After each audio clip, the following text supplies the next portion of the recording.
I would like to introduce you to someone who for many, many years has collected, dressed, and even written the definitive book on his hero.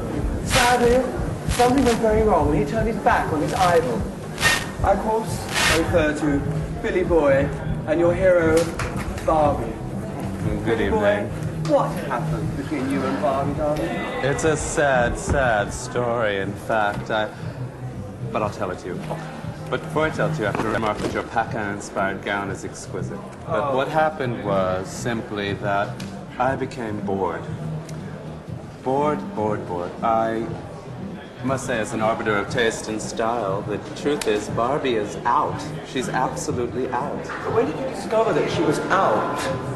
Well, after years of research and after years of studying her every move and dressing her exquisitely with couturier gowns, I discovered she's shallow and empty, and everything I dreamed about her that I've pledged to her in my book was in fact a manifestation of my own fantasy. She, in fact, is a bimbo, a useless, insolent, and shallow person and doll. Billy Boy, I hate to sort of like say this, but couldn't you have realized that when you first met Barbie? Because I feel, you know... love is blind. And furthermore, I thought that if I, like Pygmalion, endeared her with qualities and introduced her to some taste and elegance, perhaps she would assimilate it. But no, she's plastic. And of course, you were even moved to design some of her gowns, I believe. Yes, I did, and regrettably, those instances, those glimmers of taste and sobriety in her otherwise over-enthusiastic and zealous personality did nothing for her. So it wasn't Ken that came between you then? Oh, Ken, no, never came between us. Ken, in fact, have you noticed that they've put pouches under his eyes now? It's incredible. Well, obviously, she's a wild liver now, isn't she, our Barbie? Well, now without me, who knows what will happen to her? It's going to be an even sadder story than our breakup. But weren't you tempted at one point, and I hate to say this, to put put Ken into a dress? Well, goodness, why not? I mean, you know, he has good legs, he should show them off, but he didn't adapt. He didn't adapt, he's not a modern thinker, didn't consider the uses of having his legs shown in a dress. I think it's worthy cause to try to put any boy in a dress. Oh, well, yes, I'll say here to that. But what about I was given an action man once and I put him in a dress, but I find that happens with most men, isn't it, really? They end up in dresses. That's a lot of action for one man. But now you're bringing out a new doll, aren't you? An exquisite new doll. Revolutionary, in fact. She's anatomically correct. And she's, in fact, quite revolutionary. She has a lot of anatomical and otherwise features that are going to scandalize and shock and titillate the world of dolls and doll collectors. Does she have a boyfriend? She has a boyfriend. In fact, our company, Billy Boy Toys, describes our new doll's boyfriend as her lover, not as a boyfriend. Oh, this is a démodé word. It's out as Barbie is. And are they going to be, will they be carrying condoms? In fact, yes. My new doll's lover, in fact, will have contraceptives to endorse safer sex. And can we see them? No. You cannot see them. Here they are, covered up. But you cannot see them until the 15th of September in America at Bloomingdale's. Right, at Bloomingdale. Well, as we can't see yours, we have brought out Club X, a Regina Fong doll. This is marvelous.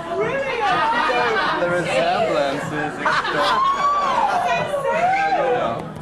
I think they should come out with a whole series of dolls of yourself. Right. I think they do very well. We have Cindy and Barbie in the audience as well, I believe. I know, shocking. And, well, Billy Boy, thank you very much indeed. Thank you. Great.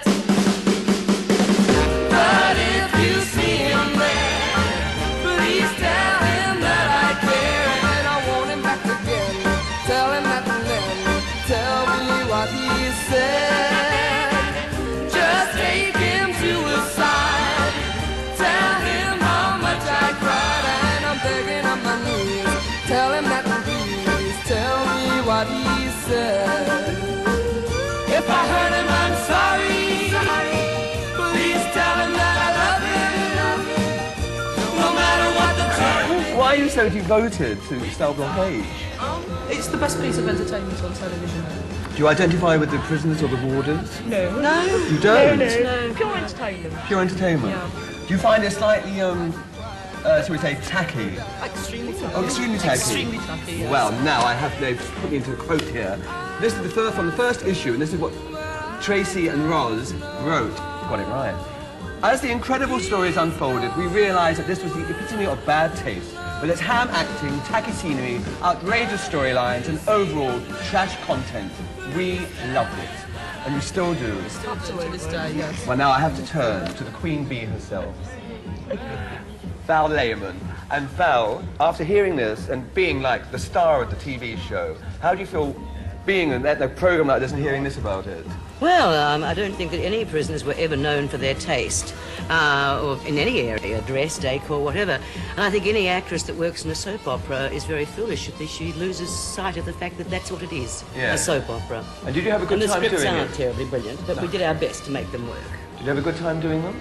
The first couple of years, yes, we had an enormous good time. We had a lot of fun, met a lot of lifelong friends in the show. Thoroughly enjoyed it, yes. Also, I think that it discussed some women's issues that were very pertinent. Yes, they were. And they still are, too. Yes. No. Right, we've dug this out of the vaults. This is what you used to wear, apparently.